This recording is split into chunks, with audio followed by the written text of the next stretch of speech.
All right. Okay, you're welcome to today's section of data governance training.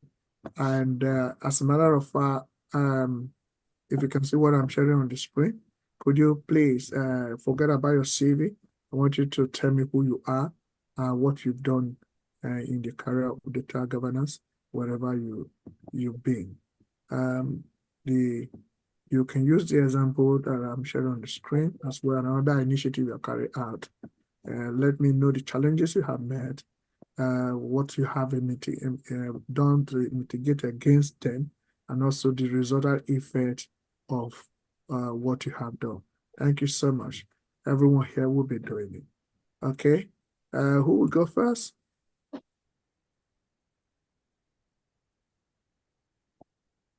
Okay, let me try. Okay. My name is Ego.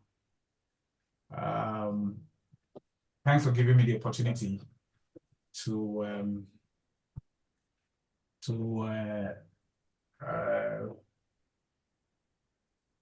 present to you the major tasks I undertook while I was in my former place of work. As a data governance practitioner, I was very involved in the business intelligence aspect of it. I used the various tools and techniques to get the best from data aggregations, data mining, forecasting, predictive analytics, and data visualizations in the company. I was able to form, or introduce competitive intelligence by gathering and analyzing information regarding all market factors that contribute to a business competitive advantage. I was able to push my company forward such that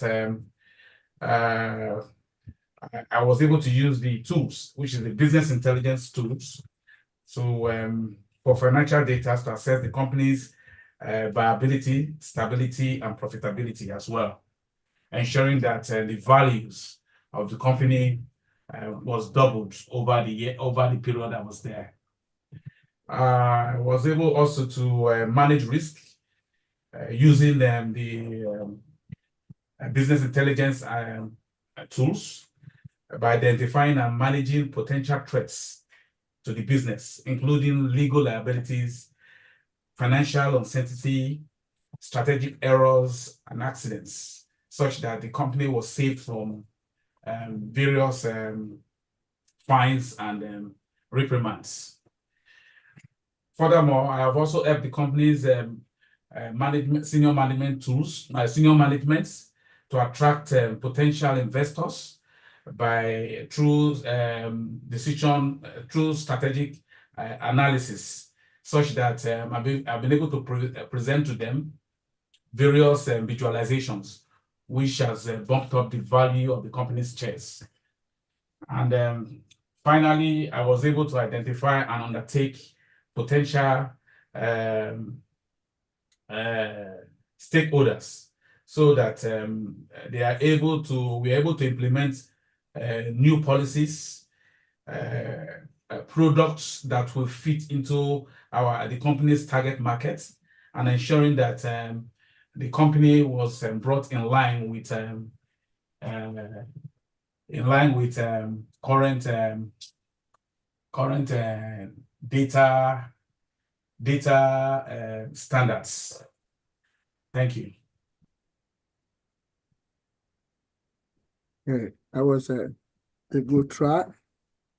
Okay, does anyone have a question for Mr. Omo?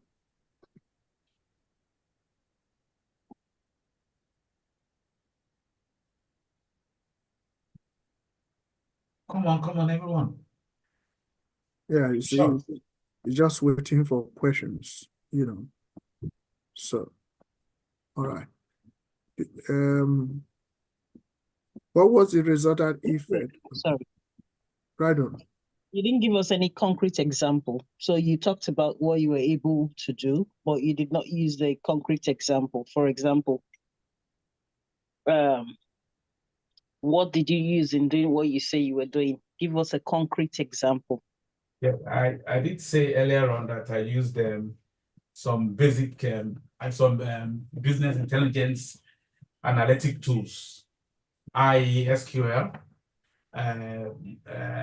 business intelligence itself, and Excel to visualize my research and such that Research on what?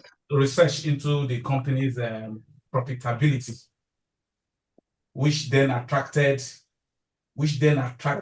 potential investors. Company's profitability based on what? Based on their products. Based on the products, What we product? have the What products. product? Okay. The company is involved in various types of products. Okay, like what? Like household items, electronics. Okay, so I want to hear those examples being mentioned. Come again, sir? So I want to hear those examples. So my company was selling household items such as televisions and the rest. So I was able to use my data governance tools, SQL, to duplicate, collaborate, do whatever. I want to hear those concrete examples. Yes, I was able to use my business intelligence experience, the tools, the various tools which I've just said, BI, SQL, to analyze what they were doing before and the new initiative that we took, such that we were able to stabilize, bring the business stability, and able to promote the business such that they became profitable by discovering new markets, by ensuring that they are able to cut costs, and by ensuring that they are able to meet the latest data standards, such as the iOS 8000. In that regards, not only did they make so much money that year, we were able to attract potential investors who came in looking at our spreadsheets, seeing that the prospect of potential growth is in the company. I don't know if I've answered the question. Right. For me, yes, partially. Okay. But if I was the one that was going to answer that question, especially because of what you said, so I would say that. So when I joined the company, I developed a database, which, because prior to me joining the company, there was no database as such, so they were not able to find out how much they were making in profits or how much they were losing. So by using my database, the database I developed was using SQL or whichever database you want to call. And with that database, I was able to take away all duplications, create a database which was being used by everyone in the company, IT, human resources, and all that.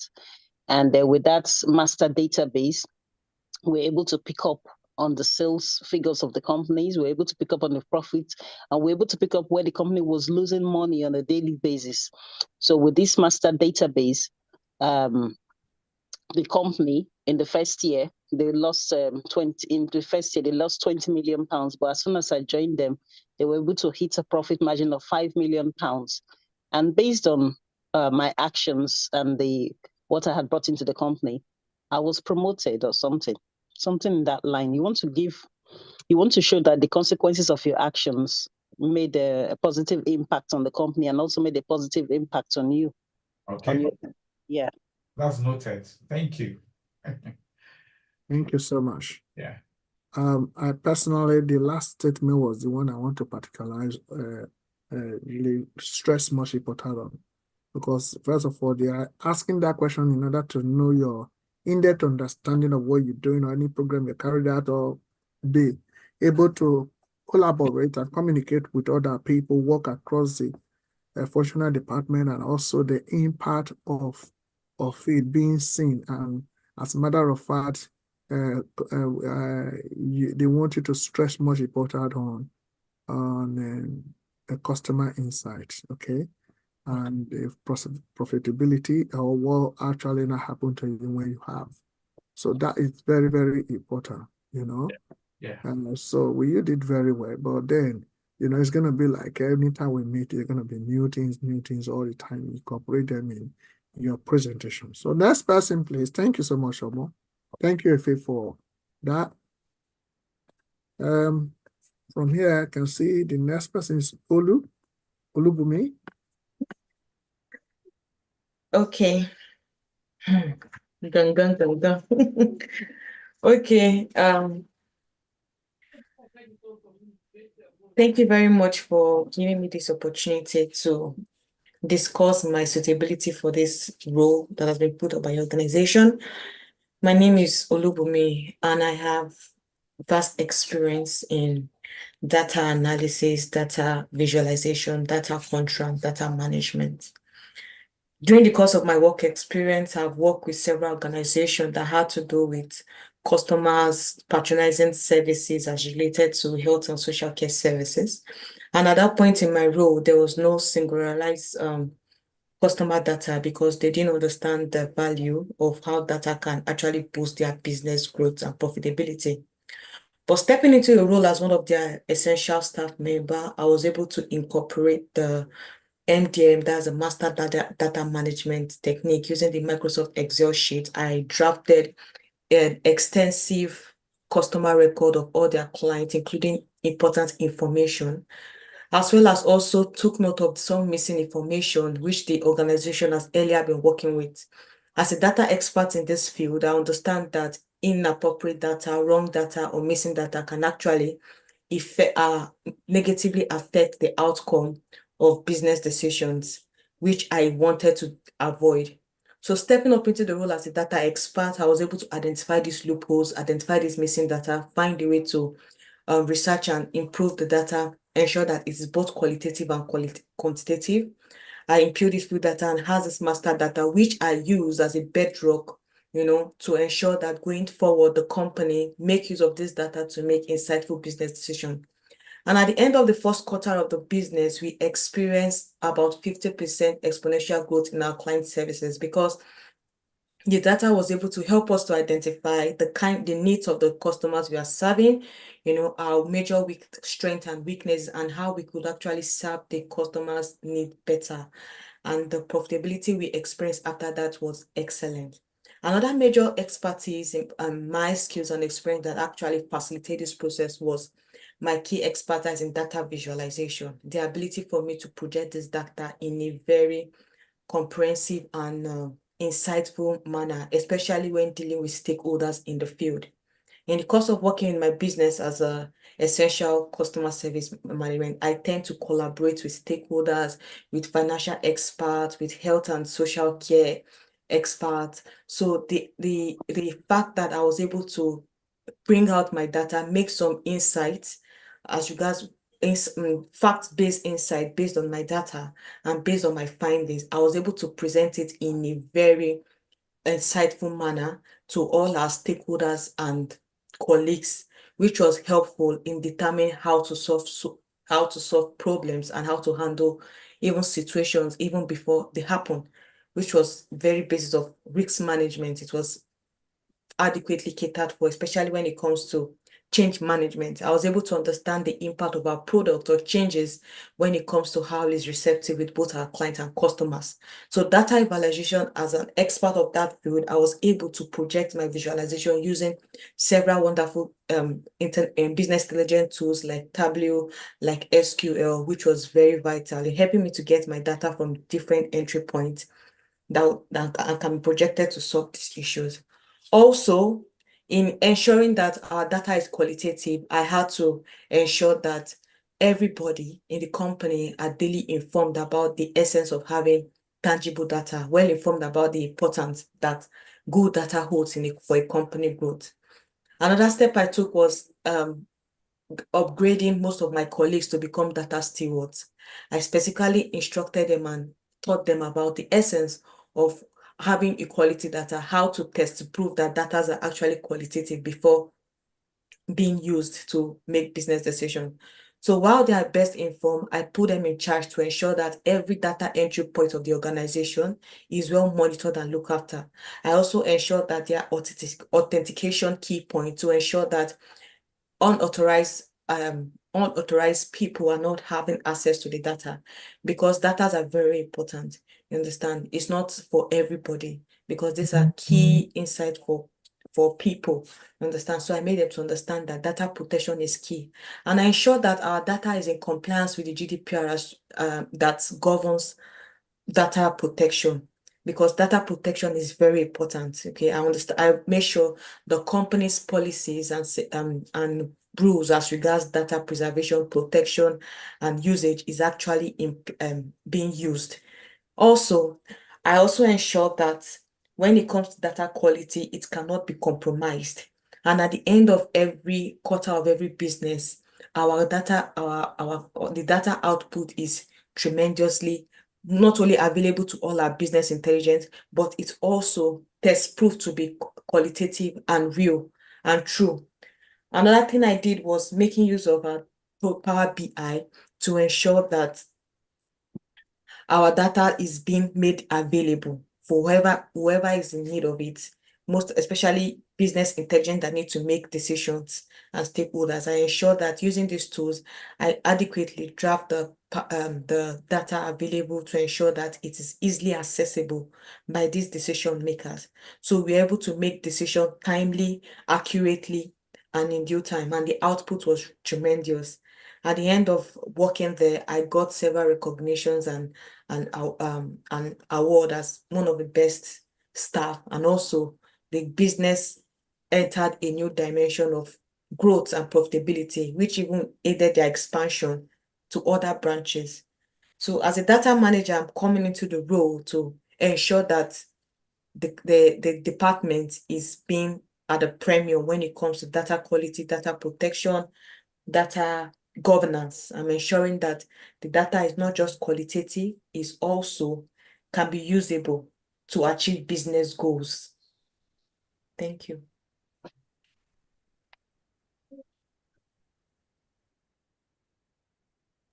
Crucify me now.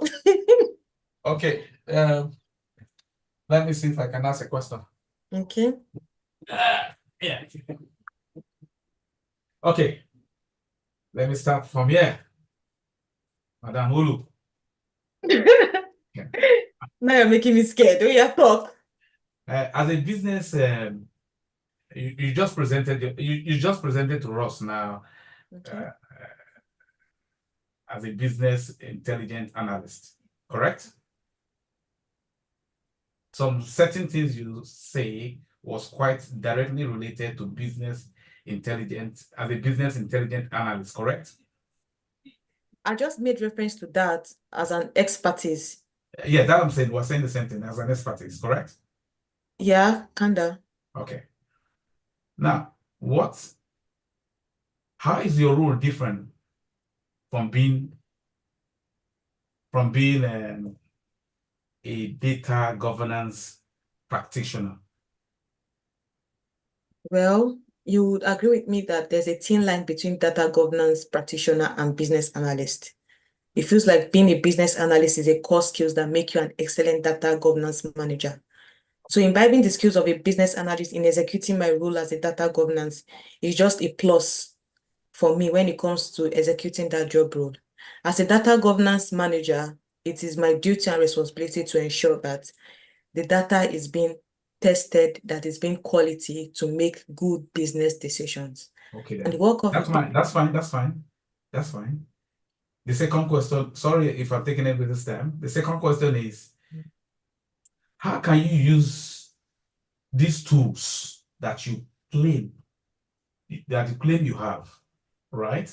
Okay. Business as a business analyst. In what forms can you use these tools in data aggregations, data mining, forecasting, predictive analytics, and data visualization. Okay, like in making reference to Power BI or SQL, for example, there are so many, what do they call it? There are so many features that this software carries. For example, imputing my data from different sources easier for me. Then I can also project it using different visualization technique, bar chart, pie chart to actually pick Correct. up any data That's I want. fine. That's fine. That's You're laughing because I'm trying to okay. yeah, because you are going towards data aggregations using having to source data from different sources, which is good, right? Now, how can you use that skill to stabilize a company's viability, its stability, and profitability? Well, I think by studying the data, because data actually tells a story. So it's not about, I'm very sure that the company already have pre-existing data before I came in. For Yeah. example, now they have to be compared. Maybe I'm comparing between 2021 sales and 2022 sales. Yeah. So when I have all those data involved, it's easy for me to get this insight, find out how was the business doing last year? How are they doing this year? Which product is selling? Which product is not selling? Right. Which region is selling? Which region is not selling? So this data insight will help me to understand the area that needs to be targeted. You understand? And also, the data will also help me to understand the target area of those people in that area. For example, let's example, people in Africa are comparing between European and African sales, maybe in manufacturing. I can, through the data, I understand that, okay, these are the key people these are the key population type that is in Africa. So when I know this population type or species, then I'll be able to understand how to tailor our services and products to meet that defined population. And I believe that the data is in the better position to give me this information. So having that comprehensive data report, it will give me the insight I need to make these business decisions, to help me understand where to come in, how to come in, how to serve, how to get this profit, how to do better, even the rate of the rate of the growth we are experiencing, and even set targets for future growth. I don't know if it makes sense. Yeah. Well, I'll take that as an half answer. Okay. Yeah, I'll take that as an half answer. You've done well. I think I'll leave the other questions to others. I don't understand the question. You're saying that how am I going to use There are three things there. Okay. Viability. Exactly. I was going to say if you don't, and profitability. You say heritability, Viability. viability. Yes, like you've come into the company now. Okay. Right? And you need to assess the viability of the company via your business intelligence tools. Yeah. Okay. And you need to also understand the stability of the company as well. And you can also, because your data brings value to the company, you should be able to tell us the profitability, the values, what's coming out. Is it a potential sell to potential investors? Are people buying the goods? Is it meeting market trend or market target market? I think what she has said is about viability, stability, and what? The data is profitability. Just tell the story at the end. So that will accumulate to profitability. And there's no profitability if it's not viable. So I think she run the answers, the three answers at the same time. And unless we have to draw her back to each of those aspects of it. But I still have what I'm going to say. Ife, thank you so much. I was based on what Mr. Omo was asking Mrs. Olu, I would say that if you do not understand the question that is being asked, there's no harm telling the interviewer, I do not understand the question you just asked me. If you can rephrase it in a different way, that would help, rather than just speaking off the top of your head. And Mr. Omo, if an interviewer decides to start asking questions like that, like we say, none of us will get interviewed. One of us will go through the interview.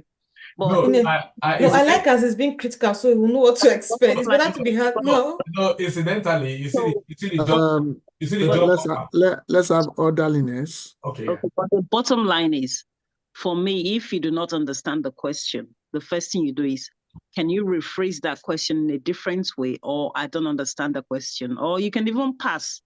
There's nothing wrong with passing on an interview. The interviewer will have, because if you throw that question back at them, they might not even understand they might not even be able to give you an answer to the question. So for me, Olu has done very well. Yeah, she did very well, extremely well. The only thing I have is that I'm not seeing you face to face at the moment. So I don't know if you're reading from a book or if you're saying this off the top of your head, because you spent quite a lot of time and you went from data governance manager to analyst to this and that and that.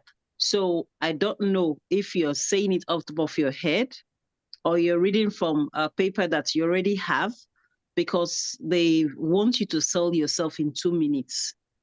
You're quite all right. You've got the knowledge. You've got the knowledge about everything. You're quite an intelligent person. But I think somehow you went very wide. So I don't know if you're being interviewed for a data governance manager role or you're being interviewed for a data analyst role, because the roles are quite separate. It's good that you have knowledge of everything, but I think the roles are quite distinct. If you're applying for a data analyst role, that's quite distinct from a data governance manager role. So for me, I would say keep it short. Have 1 or 2 examples and keep it to that. Then if they go on to start asking you more questions, then you start bringing out all these other skills which you possess. That's for me. True. Yeah. I don't know about other people. True. Yeah, thank you so much. Noted. Yeah. Right. Tolu?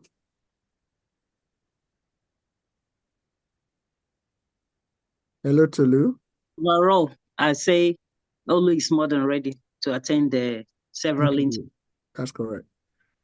Tolu, are you still here? I'm here, sir. I'm here. Yes. You need to comment first before. Comment or just start mine?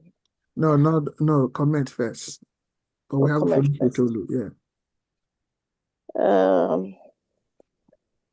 Like, I don't know, like what the other miss said about it's a bit long.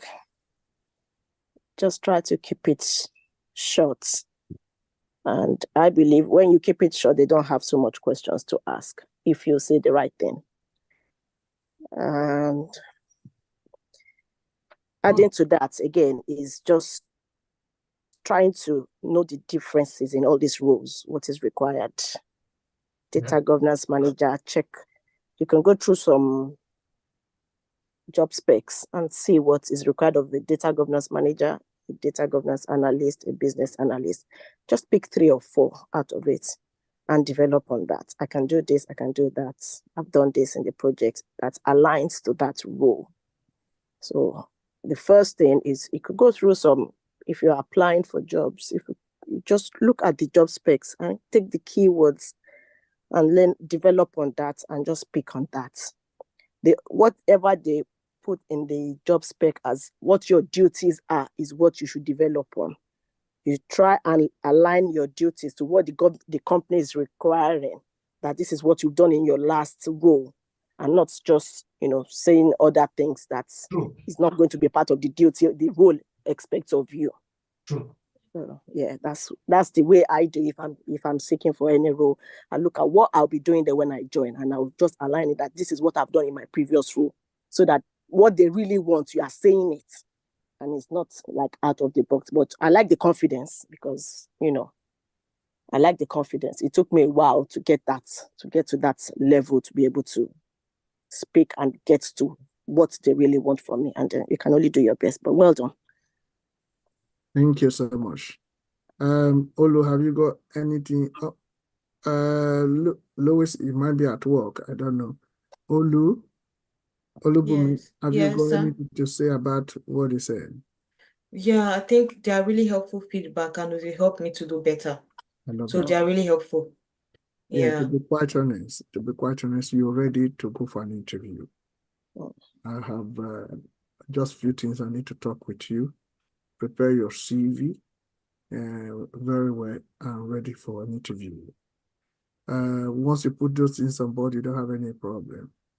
Don't, if you're asked such a question, because this is one of the biggest questions to normally ask, don't spend more than, maximum you can spend 4 minutes. Don't even reach up to 4 minutes.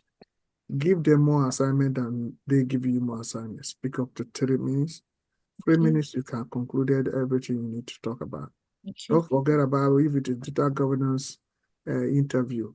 Make sure the key elements, key components of data governance and key components of the data management. Okay, I gave you that question last time. Okay, when you can mention those key components, it's a best practice because that's going to come out as one of the ethical considerations when you are carrying out your program. Okay, key components.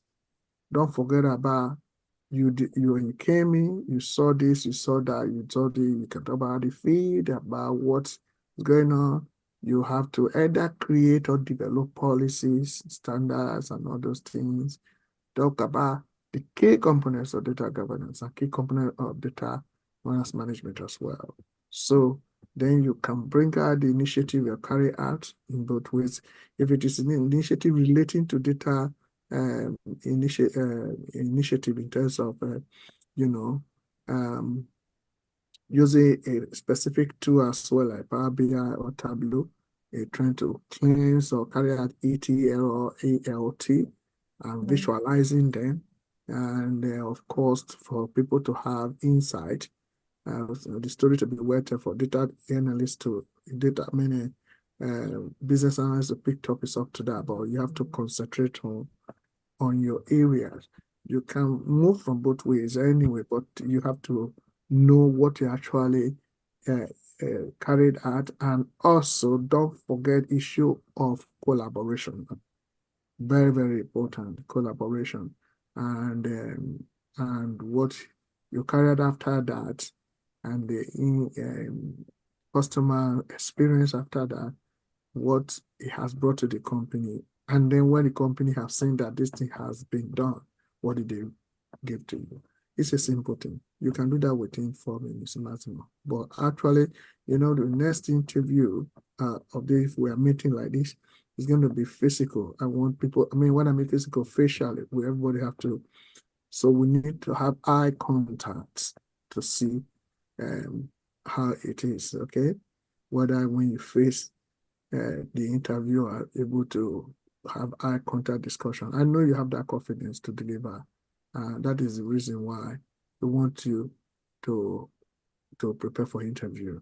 Omo has sent something across now. There's interview something there. A job spec apply. So don't worry. Thank you so much for that. We'll go to Tulu. Tulu's on the still Yes, Tulu? sir. Yes, Yeah. sir. Okay. Up to your turn. My turn. Okay. Good afternoon. My name is Tolu, and thank you for the opportunity thank you for giving me the opportunity to come on board and discuss my experience and what I want to bring to the organization, what I can add to the value for the organization. I have engaged in my last role. I did engage and collaborate with stakeholders, which involved the data architects, to understand the business drivers of the organization, how their data hangs together in the organization. And the first thing I requested from the data architecture, it was if there was any like business glossary in place to understand if they have the data owners and the data stewards within the organization and how the rules are being set up. But there was no business glossary, so I had to develop one And this involved in engaging with the stakeholders again to perform like a maturity assessment to see where the gap analysis.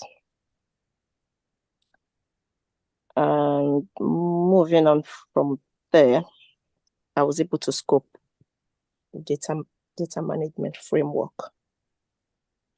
In the framework enables us to understand the set of data management capabilities that can be used to achieve the value of data. I'm not getting this morning. The assessment was carried out. Tired this morning.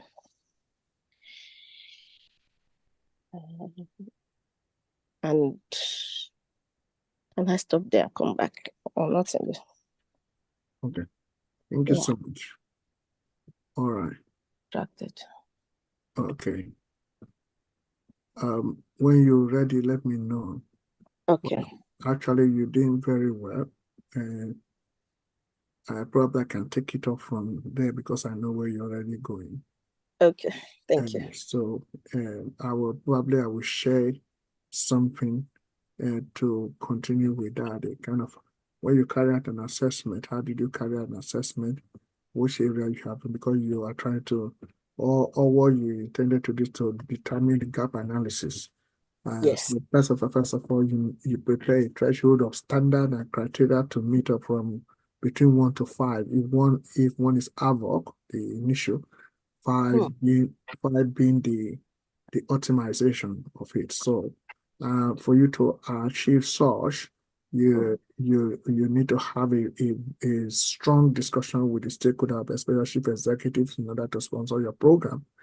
And some of all these things that you need to look into is the data governance components and also the management of the same, especially when you carry out gap assessment on data quality initiative you carry out. So on that basis, you want to know the current situation of the company and then a target for 1 year in terms of maturity, 2-3 years, depends on you, and also their commitment in terms of investment towards your target as well. So this thing will be looking into. I know where you're going, and then visualize that properly, and then find a way to mitigate against them. And more investment will come in terms if they are well committed.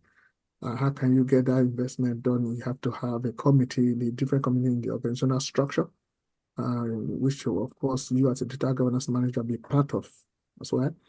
Also incorporate some data stewards to come into it as well. So you know what I'm saying? So Yeah. I know where you're going, and then you prepare a timeline for something to be done. So that's the second assignment that we have here that people have not everybody have gone through.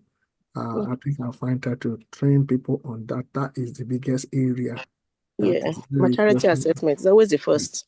Yeah, so very important. Anyway, you've tried your best on that. And what is resonating from where you started from is about, the collaboration you first of all picked up with stakeholder.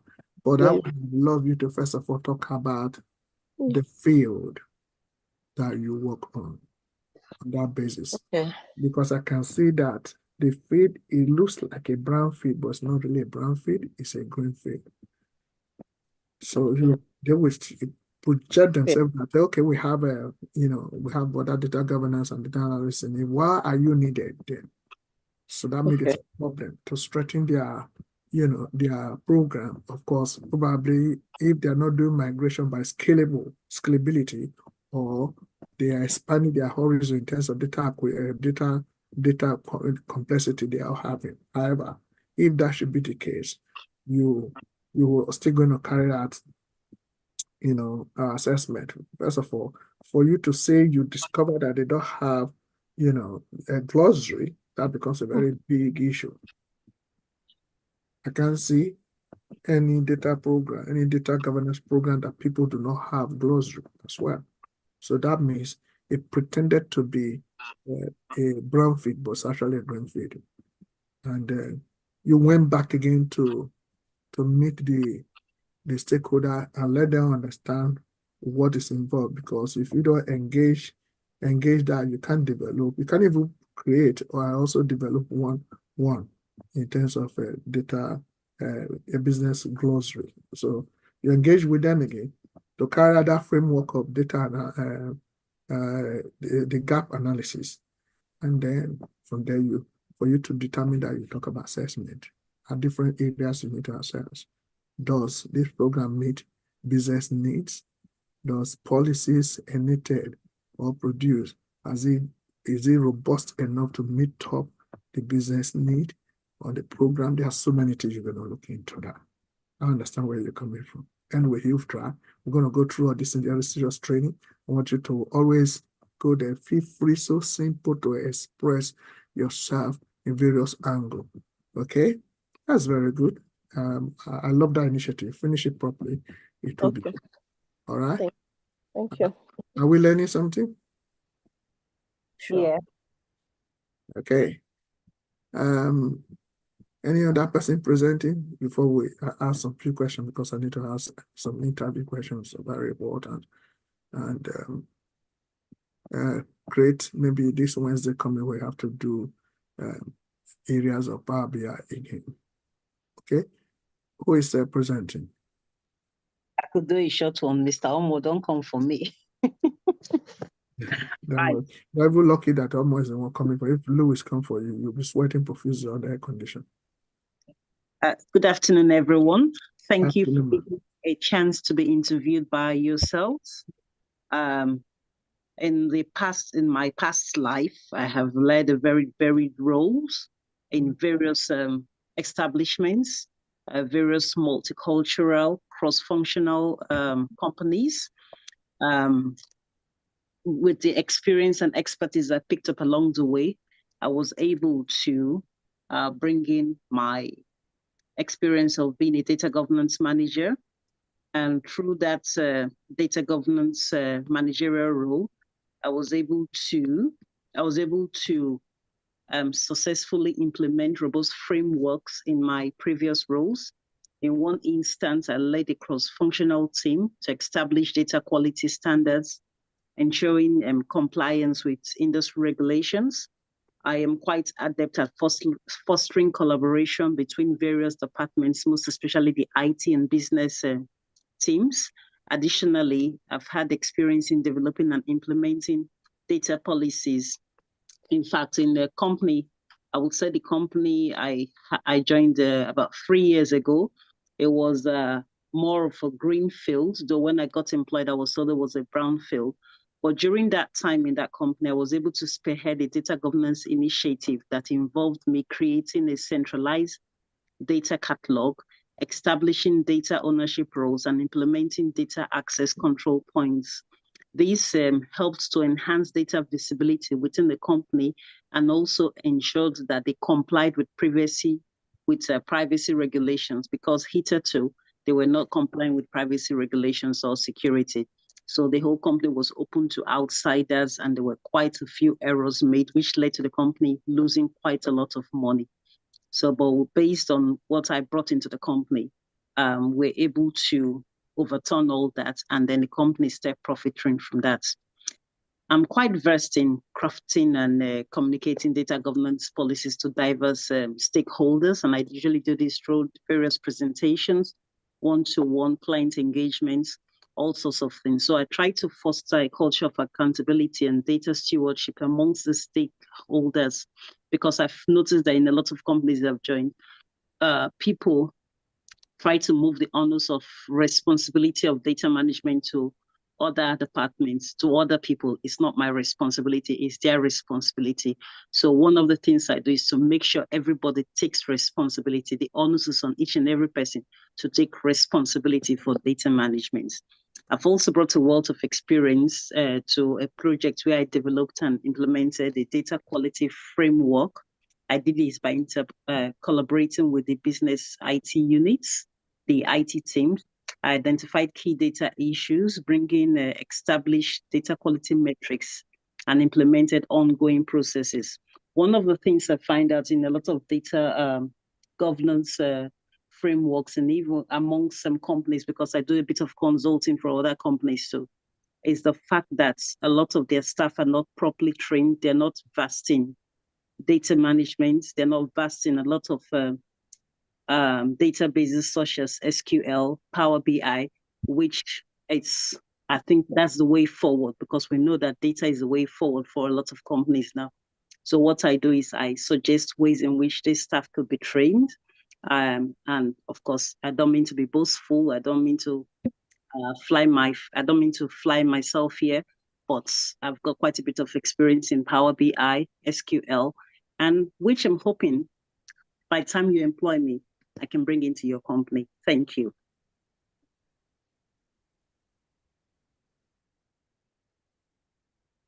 You are hired. You are hired. You are hired. Thank you. Tolu, can you talk? I just wanted to ask a question. Go on, sir. Okay. Thanks for your eloquent response to your presentation. Thank you. Yeah. Assuming you've just been hired. Yes. A data governance manager. Oh, can I stop you right there, sir? I'm taking it you're actually considering hiring me. No, not yet. But I want you to put yourself in a state of assumption. Okay. Now you've been employed as a data governance manager. Yes. And you've started you've sold your whole ideas to top management group or top management stakeholders. Yeah. And only for the top management to be sacked. How are you going to sell your framework, your ideas to the new set of managers?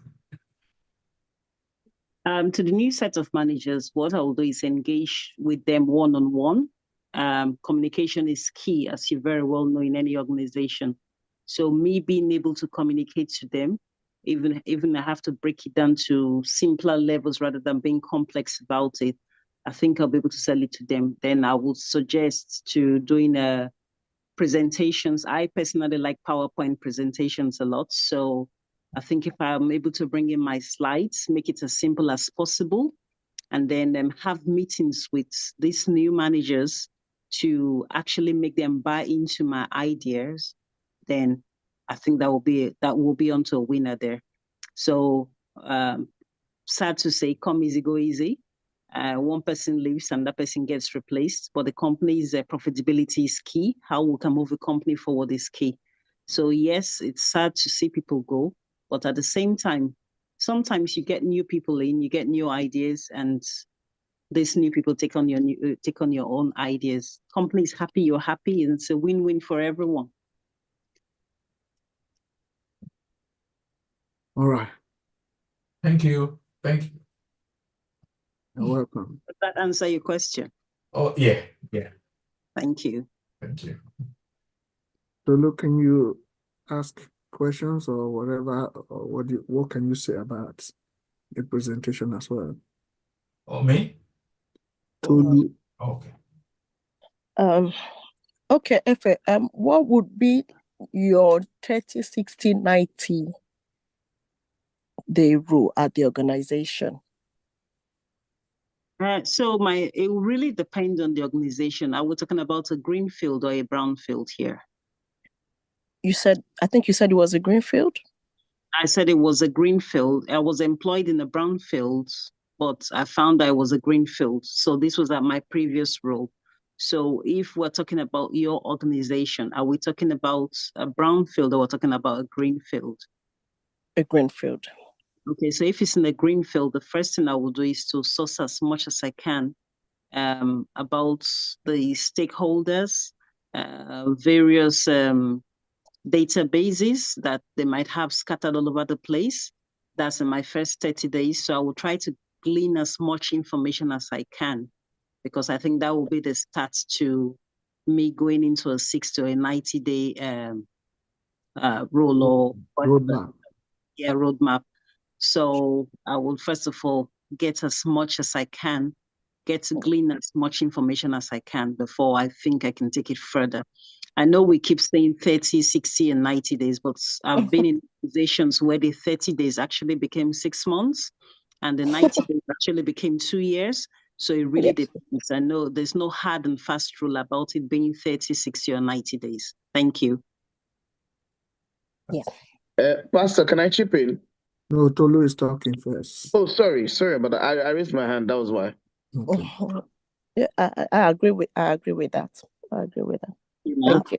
So how do you access a presentation? Very well. It's excellent. All right, thank you. Thank you. All right, Louis.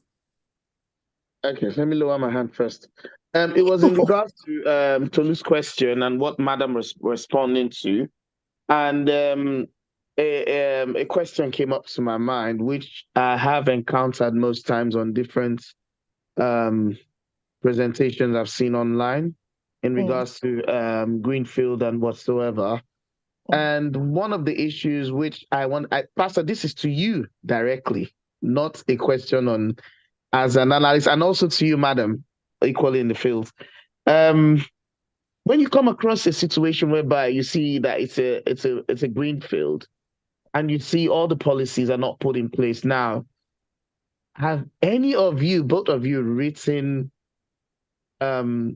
policies that has been recommended to companies that have been followed? And what's the procedure or steps you took into before putting all those details into, because policies differ, for you to, like, for instance, amend policies? Have you written some before in the past? Who will go first? Who's going first? Efe, you go first.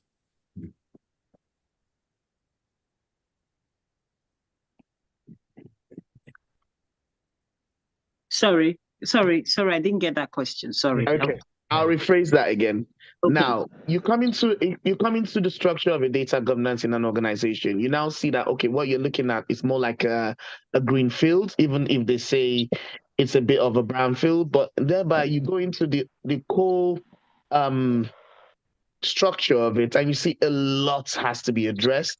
Yes. Now, in your own experience and field into data governance as a whole, and also Pastor himself, what are the steps you put in place when you're writing a policy? Because I've never written a policy before, and I'd like to know what are the measures and what is the length and breadth you go through to write one.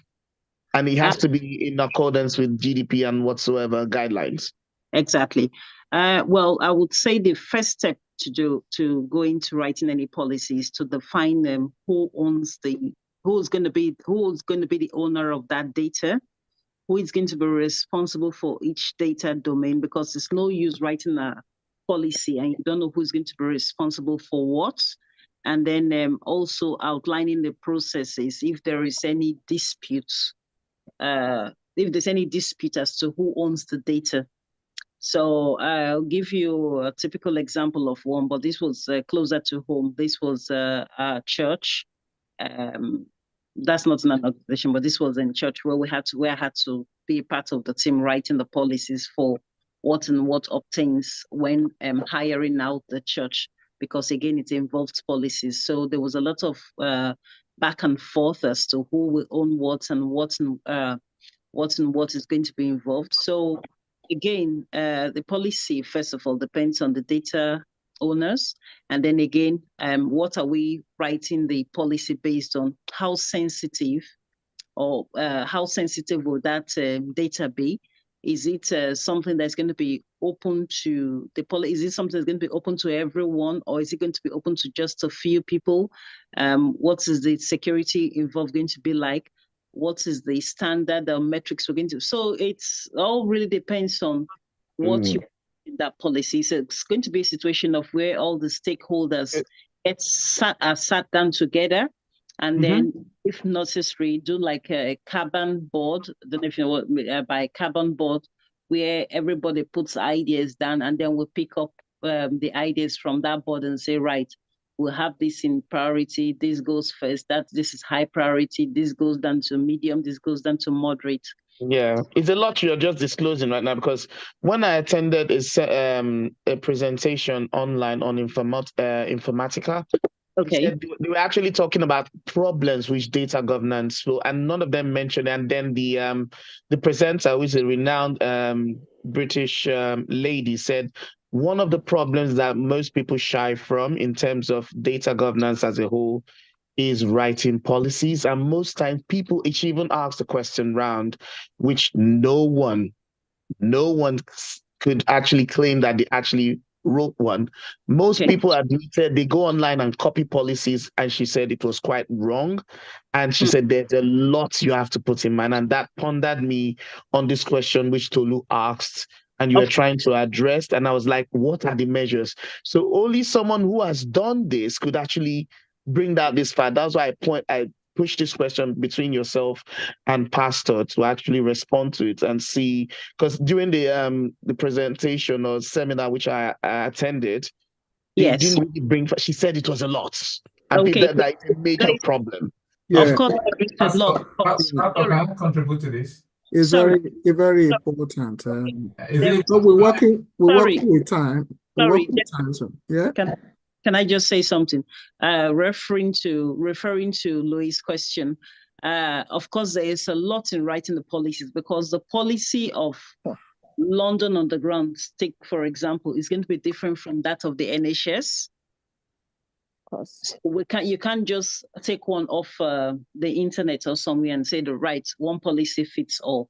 For London Underground, there's going to be a lot of public scrutiny on whatever policy is written. It has to be out there.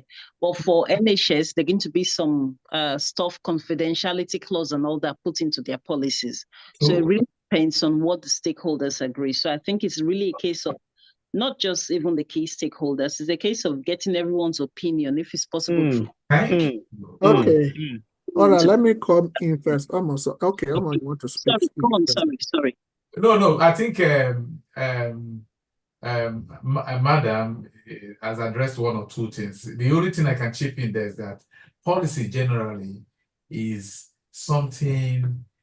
It's something you can source from different places. It's something you can. It's not something you just generate. You can source policies. They are not laws that people have to sit together and approve. No, it's something you can source. You can get from different sources and develop. Particularly if in a company, you have to look at what they have before. You have to have general meetings. You have to have cross-functional meetings. You have to speak with stakeholders. Then this will articulate the type of policies that should be in place. So policy generally is not laws. It's just something that, a whole lot of interactions, meetings, cross-functional, departmental, everybody is involved. Then, otherwise, if you bring out something that is alien, it will not go anywhere. Yeah. It will not work. Can I quickly add to that? You see that Informatica video that you watch, you will never see anything about anybody writing policy. I attended I noticed it when I attended. No one, and these are you won't see.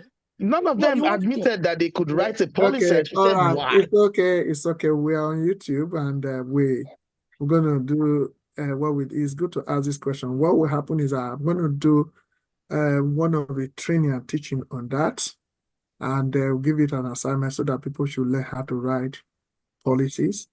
And I know that means my work is becoming bigger. That's number one. On a green field. Sorry, Pastor. No problem. On a green field, and also on a brownfield there if you want to develop. But let me just quickly just give you an insight into reality about, policy. All have been said properly. I think Ife is on fire. Her hand is up again. Well, I was going to say that why I said it will involve the stakeholders. Say, for example, you're writing a policy in your own household, in your family. What's the policy? What are going to be the things you're going to put in there? No child should leave the house after 8 o'clock, or everyone must be indoors by 11 o'clock. When everybody's sitting down at a meal, we must all sit down to have breakfast at 9 o'clock. We must all have lunch at 12 o'clock. So those are the things we do in our house. Those are the rules and regulations which we can develop into a policy in our own household. So this is the same that obtains in a company, in an organization. It's going to collectively involve everyone. Yeah, thank you so much. No problem. I mean, that's a good contribution as well. Okay. Louis, is it the latest conference for informatics? Yes, I did. That was a week ago. Because I was here a week ago, so I was there anyway. However, the thing is that policies are fundamental. If you don't know how to write policy, even for you to decode the policies is a problem. And everything data governance. Can you say that again, please? If you don't know how to write policy, you said decode. For you to also decode it is going to be a big problem as well. Would that be our area of concern, or is there someone else employed to do that? What is your concern? Because if you want to be a data manager, if you don't know how to write policy, learn one. There's no point, there's no shame in learning. And then two, if you want to develop, you also need to learn how to develop to meet up the complexity of data you handle, but robust enough for it. It's not about just saying I did this, I did that to meet up what the expectation of the company is, or to meet up the business goal, that you have been set for. So you must understand what is in a policy and also what is in a policy specifically on what you're taking care of in your program. Number one, you need to set up you need to define objectives of that policy. True. Okay? Yeah. You need to define that objectives of that policy. You have to clearly outline what the policies, objectives are in respect to that data governance and even the scope program. Okay? And when you do that, please, are you recording this class? I have just told you we're on YouTube. I can send the link across to you. Thank you. So that's not a problem. So please let us, because of time, I have other things to do in terms of, interview questions to finish under 30 minutes to make sure we can go for today. So you need to define the objectives of your data governance policies. In fact, specifying goals. There's a difference between objective and aim. Aim is to aim something. This is where I'm going. Yeah. Okay. Objectives is how can you reach that aim? Yeah. Yeah. So these things are very important. So you need to specify goals such as data accuracy policy, security, compliance, and accessibility. If you listen carefully, when Ife was speaking the other time, she was so specific about data catalog. When Tolu was speaking, she was talking about glossary. Okay? And then you must understand what are the policy guiding those. She made mention of there's no compliance, there's no proper compliance policy. Okay? So she had to make sure that is developed to overturn the compliance and risk issue they have been experiencing. Okay? And she was able to talk about accountability and responsibility, because people think, oh, what is there for me? What is in there for me? So, let this accountability and responsibility be towards the IT department. No, she said she was able to have a collaboration across a functional group and establish, accountability and responsibility. That comes from a policy. Okay, and then she also carried out the data quality initiative as well. So she knows what she was saying. So you can't do all those things without a policy. And another thing that goes into the policy is identity of stakeholders. This is what I just explained. Okay? So when you are drawing your policy, there must be identity of who is in charge, at what point, who are the stakeholders, who are the decision maker, who are the stewards, who is the data owner. And because with those policies, you can be able to have issues. If like CRM platform, there's a problem, you're able to identify the problem, you log it in, and you're able to relate who's going to be the data owner in charge of this, or you're going to be stewards. Okay, so you have to identify data as stakeholders. Very, very important, because any initiative you're going to carry out, you must do in line with the policy. And the policy states who are the data owner. It's so simple. Okay, that identity key stakeholder responsible for any data governance, including data owners, stewards, and users, to ensure accountability and collaboration. So your policy must have that. Yeah. Now you have a company, you go in who are the data owner. That's why if it was related to okay, even Tolu was talking about, I spoke with the stakeholders. You see what I'm talking about? She's trying to identify responsibility. Okay, and you have to talk about data inventory and classification.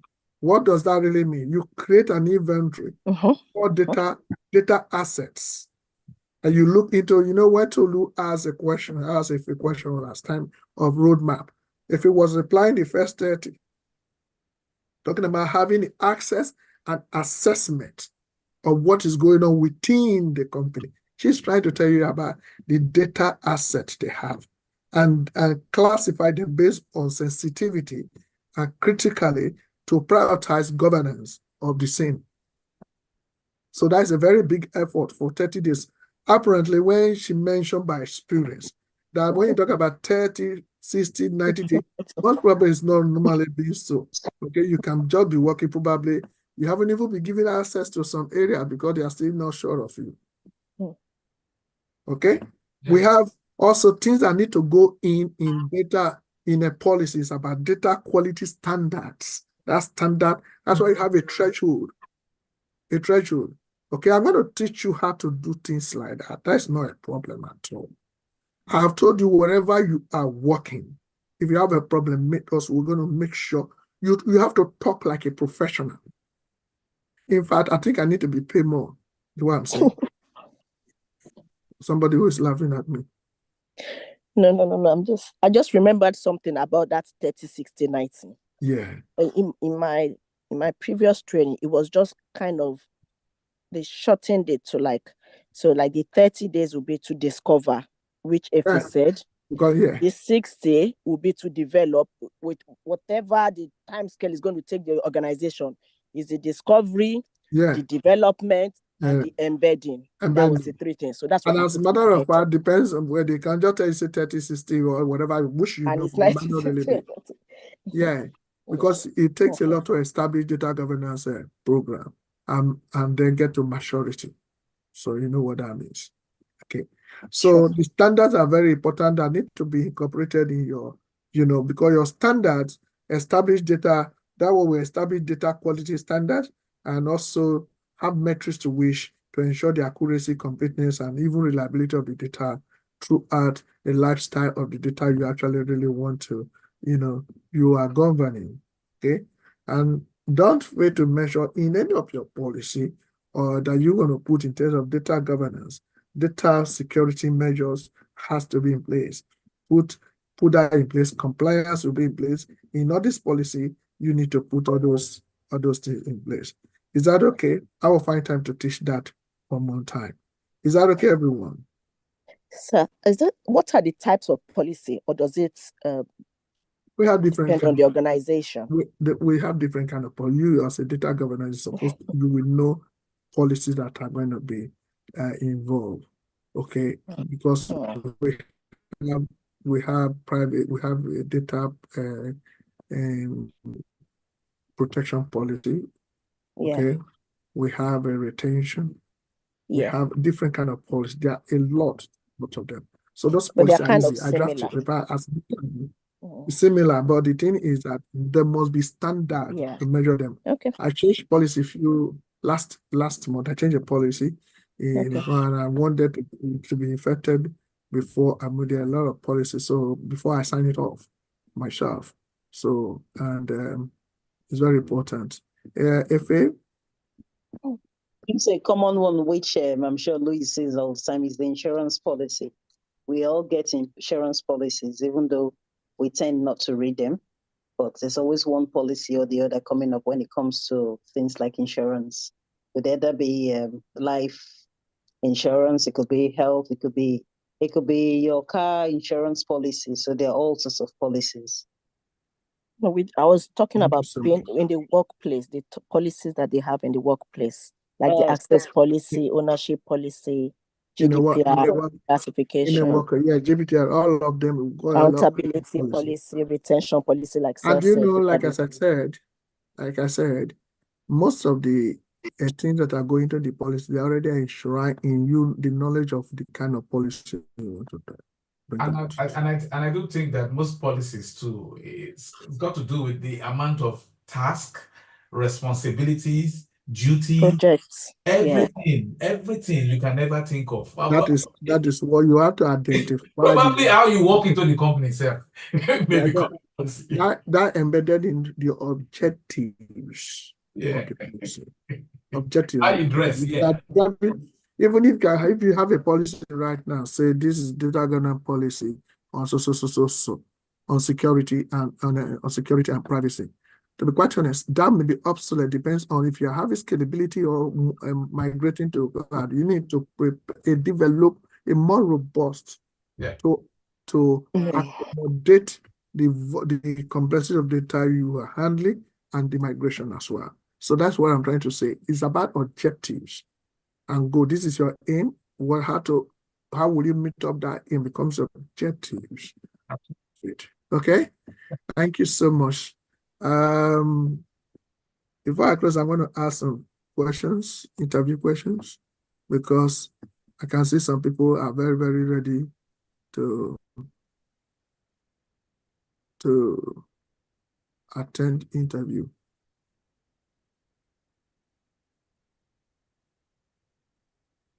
I always like to ask this question every day. Somebody cannot give me the answer, and then there's something else. Can you read it from the phone? Is it there already? From the chat box? No. It's not there. It's not there. Oh. You haven't put in anything yet. I'm sorry. I think let me do it again.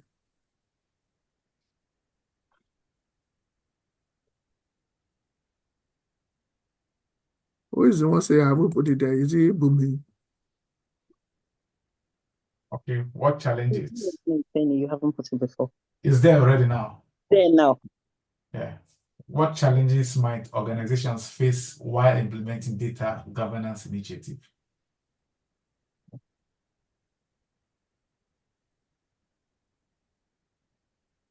Is that the question, or you want to add more to it?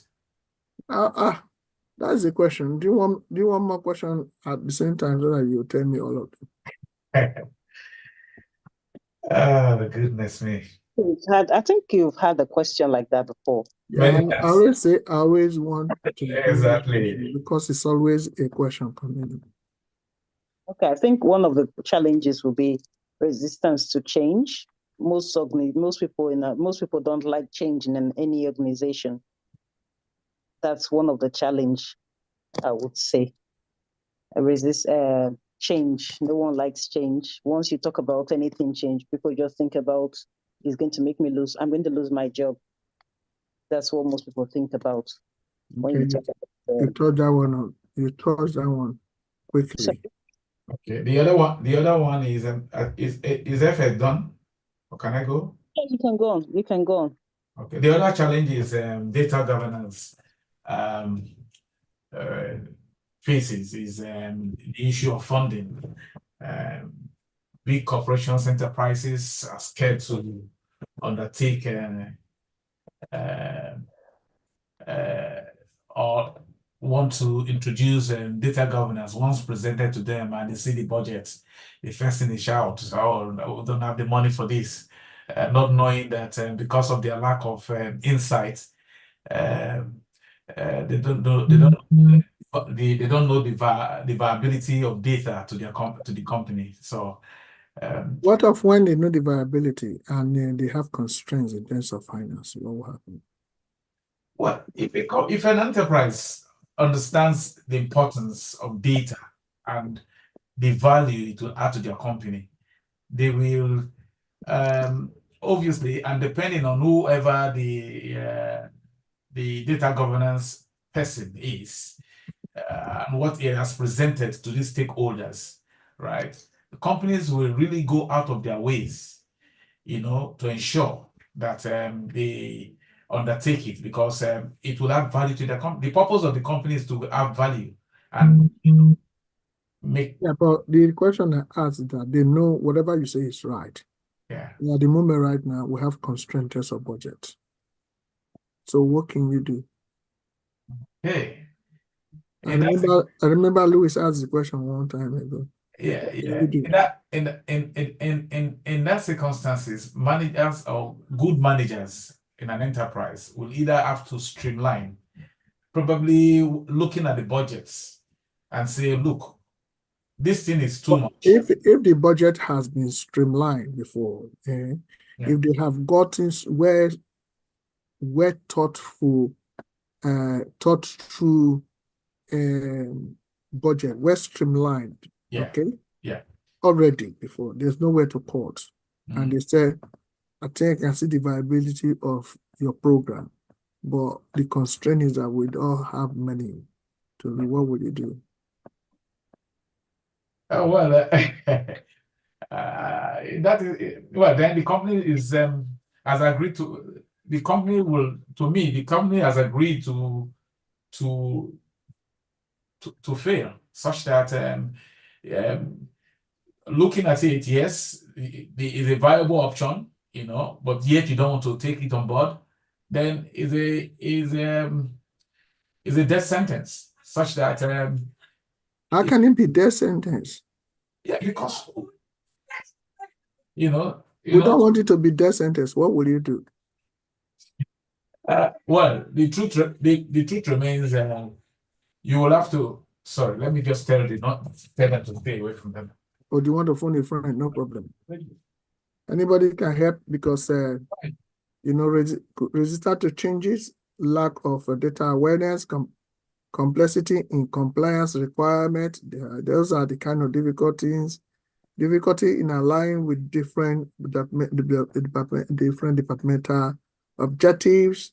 If we put training and how quick the employees can be trained, those are things, because that can come as a result of budget issue as well.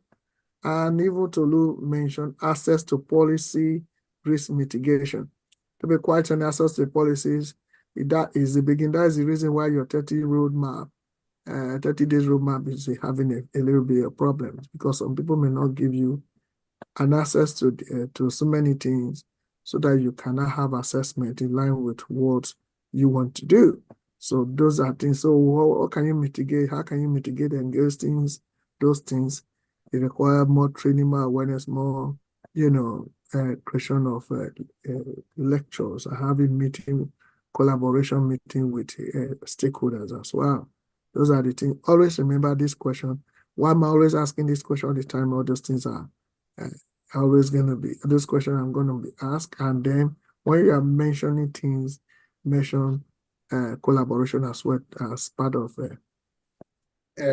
way of mitigating against some of the difficulties you may encounter implementing your data governance program. Okay? All right, thank you for the answers. Right.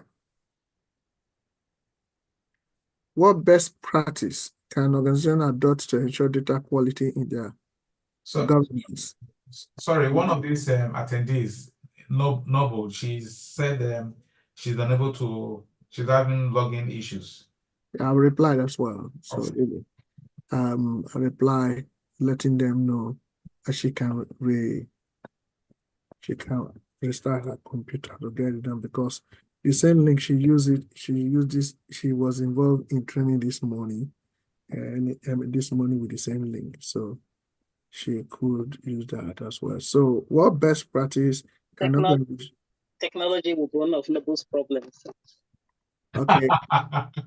Well, YouTube, please say. So what best practice can organization adopt to ensure data quality in their governance initiatives?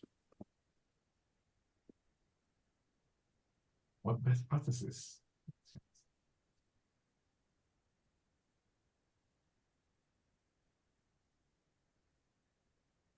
This has to do with policies. Having good policy, yeah.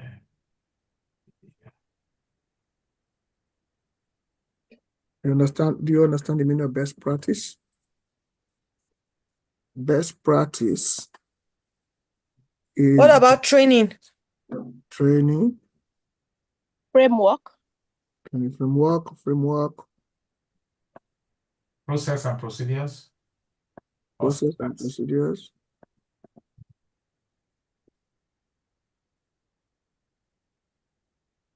To establish your framework, what would you do?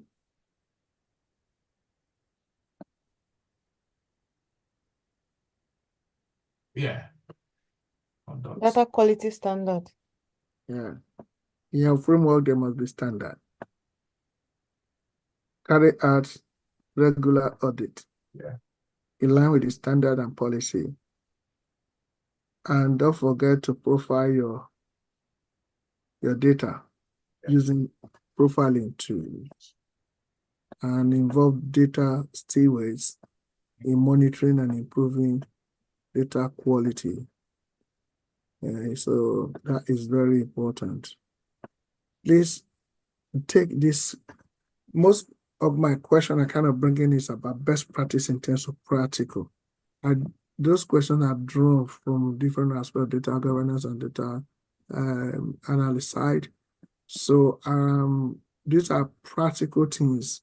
They are ethical things. That's why kind of bringing this question in form of practice. Okay, in terms of practice, is very important. You know, do you have anything to ask to add to it?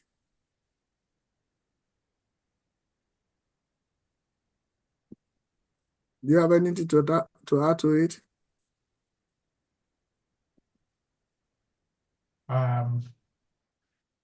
Can we add the collaboration you said? Yeah, Collaborating with stakeholders. is very important. Anything they ask data you, protection.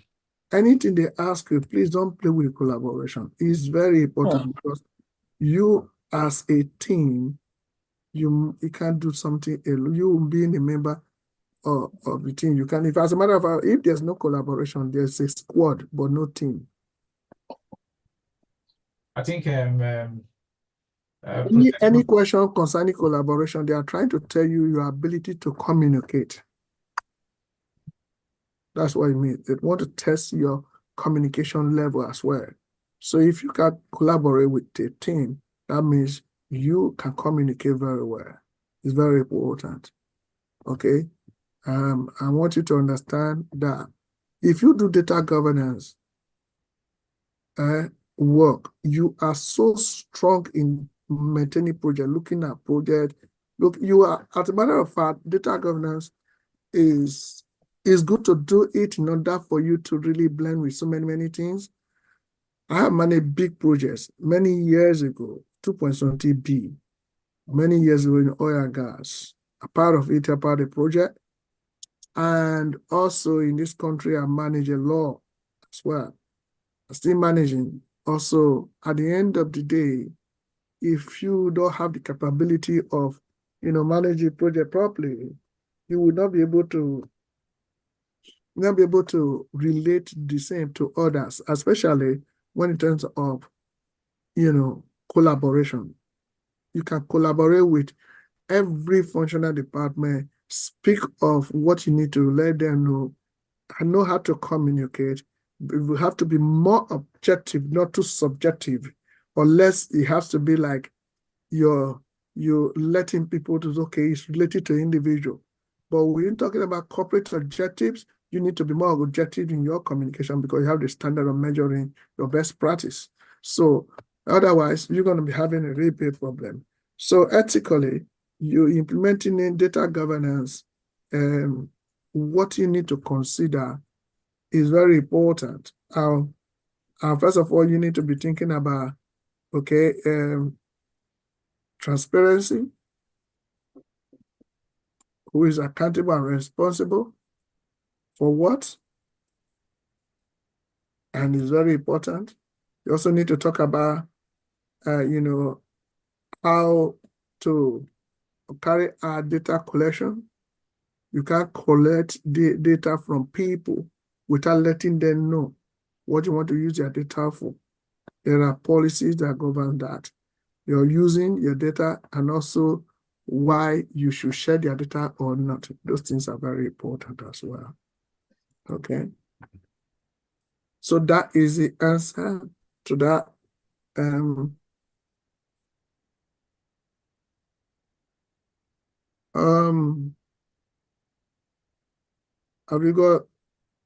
Have you got any question?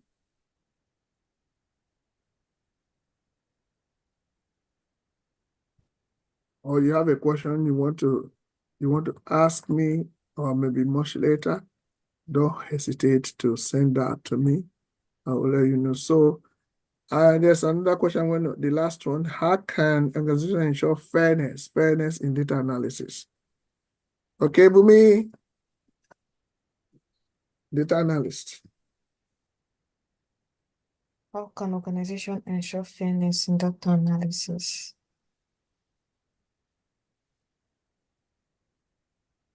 Okay.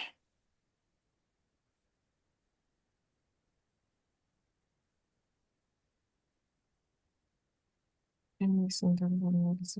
By using uniform tools. I don't know if it makes sense. Uniform tools for data analysis. Yeah. Like bridging the knowledge gap about the tools that they use for data analysis. I think. I think it's fairness. He's even there. I wasn't. Yeah, it's fairness. Yeah. Because the answer is in the question. Yes, I was just going to say that. Fairness in data analysis, it must be fair. You don't buy it because that's the only way you can be fair. You must be fair with data. Okay. Fairness in data analysis, identifying and mitigating against bias. Because anytime you don't mitigate against bias, the story that will come out in terms of visualization. In terms of visualization will be different thing. Okay, it's very important. And considering diverse perspective in data set and algorithms that you can use. So that being said, I want to thank you for coming today. And on Wednesday, we might be able to finish the Power BI as well. And also the way I'm looking at things, if you have anything that I need to touch quickly, please do not hesitate. Those who are preparing for interview, I'm going to be ready for you to deal with that. And some people have got some certificates already, and some people are having issues to download their certificate. We need to deal with that this week and then get that done completely. Okay? So, if you don't have any question, I'm going to say thank you for coming today. And I'll see you Wednesday. Okay? Get the link for this YouTube video. The link for this YouTube. Can you post it on the group if possible? Okay, I will share it. Okay. Okay. Beautiful. I will share it. All right. Yep. Um, Thanks a lot. No problem. Thank you, sir. Thank you. All right. I want people to make me smile. Pastor, thank you very much. Thank you. Piro, I was thinking you were season never rising. Okay, now see you later. Okay, have a wonderful time. Okay.